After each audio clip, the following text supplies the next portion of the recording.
అందరికీ నమస్కారం. Welcome to it's you TV. ప్రస్తుతం మనతో పాటు ఉన్నారు ప్రముఖ తంత్ర జ్యోతిష్యులు, జ్యోతిష్య సామ్రాట్, జ్యోతిష్య రత్న డాక్టర్ చింతా రుక్మాంగదరావు గారు. గురుగారితో మాట్లాడి మనకున్న సందేహాలన్నింటినీ కూడా నివృత్తి చేసుకునే ప్రయత్నం చేద్దాం. అంతకంటే ముందు ఇటువంటి ఆధ్యాత్మికపరమైన వీడియోస్ కోసం ఇప్పుడే మన ఛానల్ని సబ్స్క్రైబ్ చేసుకోండి. నమస్కారం గురుగారు. మాతృదేవోభవ, పితృదేవోభవ, ఆచార్య దేవోభవ. ఓం నమో మాందేశ్వరాయ నమః. అందరూ బాగుండాలి, అందరికీ మంచి జరగాలి. గురుగారు, జూలై మాస ఫలితాల్లో భాగంగా మనకి మకర రాశి వారికి ఏ విధంగా ఉండబోతుంది?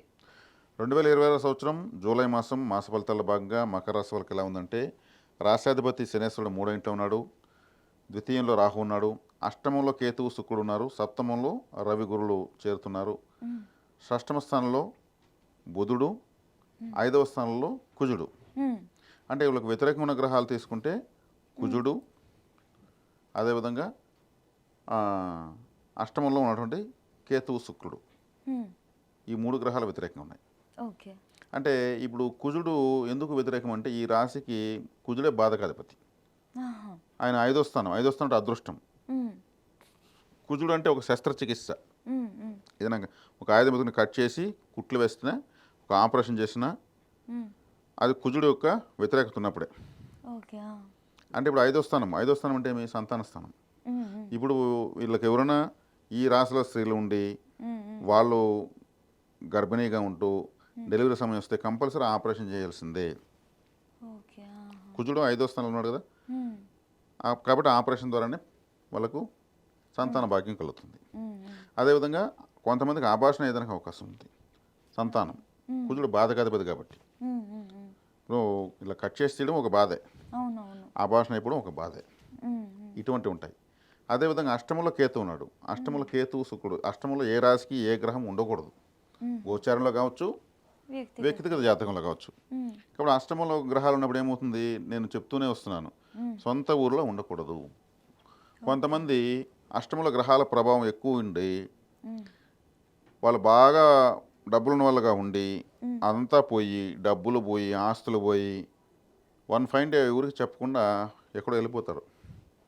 రిచ్ స్టేజ్ నుంచి జీరో అయిపోయేసి వాళ్ళ బతికిన రేంజ్కి ఇంకొకరిని డబ్బులు అడగలేకుండా, సహాయం అడగలేక, అప్పులు అడగలేక, ఏదన్నా కాస్తో కూస్తుంటే ఆ డబ్బులు చేతిలో పట్టుకొని ఎక్కడో వెళ్ళిపోతారు. అది అష్టమ స్థానం అలా తరమేస్తుంది.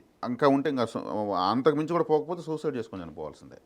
అంటే అష్టమ స్థానం ఆయుష్ స్థానం, అష్టమంలో గ్రహాలు ఉండకూడదు. అప్పుడు ఒకవేళ అలా ఉంటే ఫస్ట్ ప్లేస్ చేంజ్ చేయాలి గురు. ప్లేస్ చేంజ్ చేసేయాలి. అప్పుడు ఏమవుతుంది, ఆ దోషంకి దూరంగా వెళ్ళిపోయారు. ఒక వ్యక్తికి ఎవరికైనా, ఒక లేడీకో ఒక జెంట్కో ఎవరికొవరికి జ్వరం వచ్చిందంటే పాతకాలంలో ఏం చేసేవాళ్ళంటే, హెల్త్ బాగాలేదంటే బంధువుల ఇంటికి ఒక వారం రోజులు పంపించేసేవాళ్ళు. వీళ్ళు బంధువులతో పలకరిస్తూ వాళ్ళ ఇంటికి వీళ్ళింటికి తిరుగుతూ ఈ అనారోగ్యాన్ని మర్చిపోతారు. ఏ వాతావరణానికి అనారోగ్యం వచ్చిందో ఆ వాతావరణం దూరంగా పంపిస్తారు. ఆటోమేటిక్గా ఇంక ట్రీట్మెంటు వాళ్ళ బంధువులు, అది తిను, ఇది తాగు, మా ఇంటికి రా, మా ఇంటికి వచ్చి భోజనం చేసుకుంపో, ఈ దీంట్లో మర్చిపోతారు. అనారోగ్యాన్ని పూర్తిగా మర్చిపోయినప్పుడు అనారోగ్యం పనిచేయదు. సేమ్ అనారోగ్యం అష్టమ స్థానం, అది దాంట్లో ఎక్కువ గ్రహాలు ఉన్నాయనుకో, ఎక్కడైతే ఉంటారో వీళ్ళు పుట్టి ఆ ప్రాంతాన్ని వదిలేయాలి. ఇప్పుడు అష్టమ స్థానంలో కేతు ఉన్నాడు, కేతు మంచిది కాదు.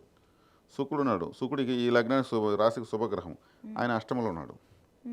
కాబట్టి ఇప్పుడు మేము వెళ్ళలేము, ఈ ఒక మాసం మాస ఫలితాలకు మీరు వెళ్ళమంటే ఎట్లా అంటే, వారానికి 1-2 సార్లు ఇంకో ఏదో ఒక ఊరికి వెళ్తూ వస్తూ ఉండాలి, ఈ 1 or 2 months. అప్పుడు ఆ దోషానికి దూరంగా జరుగుతూ వస్తూ ఉంటాం అనమాట. ఇది ఒక థెరపీ, దైవికమైన థెరపీ మనం చెప్తున్నది. దీన్ని సైకలాజికల్గా అప్లై చేస్తూ ముందుకు ఇట్లా చేస్తాం, యాక్టివిటీస్ చేస్తూ ఉంటే గ్రహాలు అవి జరుగుతూ ఉంటాయి. అవేమి లైఫ్ టైం అష్టంలో కూర్చోవు. వ్యక్తిగత జాతకంలో ఉంటాయి, లైఫ్ టైం ఉంటాయి. వ్యక్తిగత జాతకం లైఫ్ ఉంటే, అష్టమంలో గ్రహం ఉంటే లైఫ్ టైం ఉన్నట్టే కదా. భర్త చాట్లో ఉంటే లైఫ్ టైం ఉన్నట్టే కదా. వాటిని మనం మార్చనీకి అవ్వదా? వాటిని మనం మార్చలేము, వాటికి అనుగుణంగా మనం మారాలి. అంటే పరిహారాలు. అష్టమ స్థానం అంటే ఒక బావి అని అర్థం, ఒక లోయ అని అర్థం. అంటే అష్టమంలో గ్రహాలు ఉంటే పోయి లోయలో పడి ఉండాయని అర్థం. అవి మీకు ఫలితాలు ఇవ్వవు.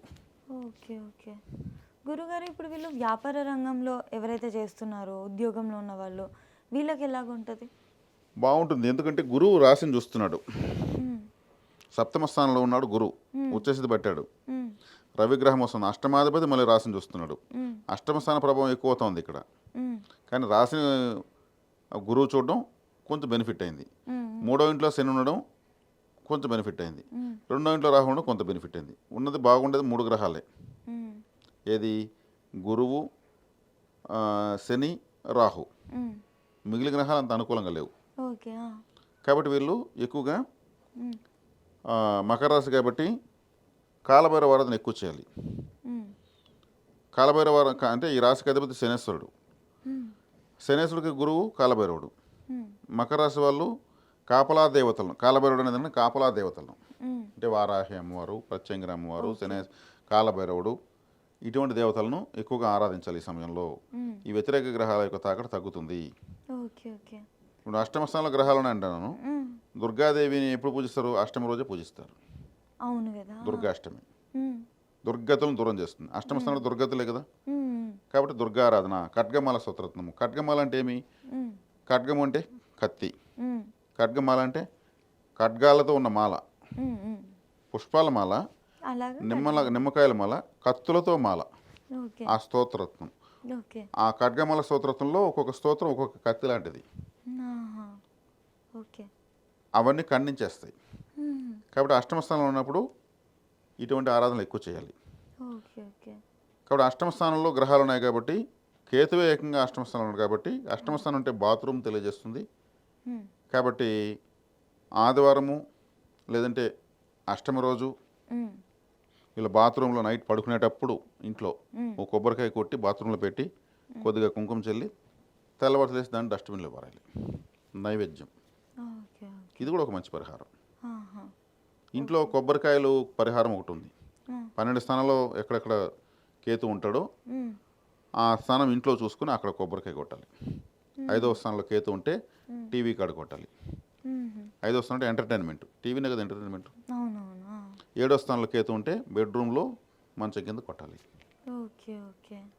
4వ స్థానంలో ఉంటే వంటింట్లో కొట్టాలి, స్టవ్ పైన కొట్టి పెట్టాలి. ఆహా. ఇట్లుంటాయి పరిహారాలు. మ్మ్. కాబట్టి అలాగా చూసి చెప్తే మనం ఏ ప్లేస్ ఏంటి అనేది దాన్ని బట్టి కొడతాము. జన్మంలో ఉంటే వీళ్ళు తలకాయ తీసుకుని కొట్టాలి. ఓకే. ఓకే. 3వ స్థానంలో ఉంటే ఎంట్రన్స్ మనకు స్వాగతం పలుకుతాం కదా బంధువులకి, అక్కడ కొట్టాలి. ఓకే. ఓకే. ఇదంతా కూడా వ్యక్తిగత జాతకం వ్యక్తిగత చూపించుకుంటే జాతకం తెలుస్తుంది తీసుకున్నప్పుడు ఈ పరిహారాలు వస్తాయి. కదా? ఓకే గురుగారు. ఆహా. 2వ స్థానం అంటే ధనస్థానము, బీరువా కాడ కొట్టాలి. డబ్బులు పెడితే బీరువాలు కదా. ఓకే. ఓకే. ఇప్పుడు వీళ్ళకి ఆర్థిక పరంగా వ్యాపార రంగంలో రాణించాలంటే ఇటువంటి మీరు చెప్పినటువంటి పరిహారాల్ని పాటిస్తే బాగుంటుంది. అలా కాకుండా వివాహం పరంగా వీళ్ళకి ఎలా ఉంది గురుగారు? ఆ యోగ్యత ఉందా? వివాహ పరంగా గురువు 7వ ఇంట్లో ఉన్నాడు, ఆ. వివాహానికి ఇబ్బంది లేదు. మ్మ్. ఎందుకంటే అష్టమ స్థానంలో కూడా శుక్రుడు ఉన్నాడు. మ్మ్. శుక్రుడు వచ్చి మగవాళ్ళకు, ఆ మగవాళ్ళకు ఆడవాళ్ళకు బాగుంది. మ్మ్.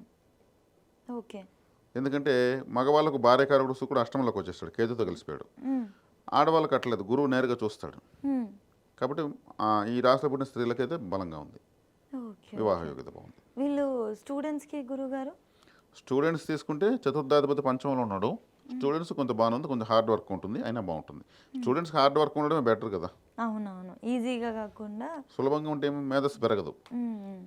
కానీ హార్డ్ వర్క్ చేస్తే రిజల్ట్స్ అయితే ఖచ్చితంగా వస్తాయి. ఖచ్చితంగా వస్తాయి.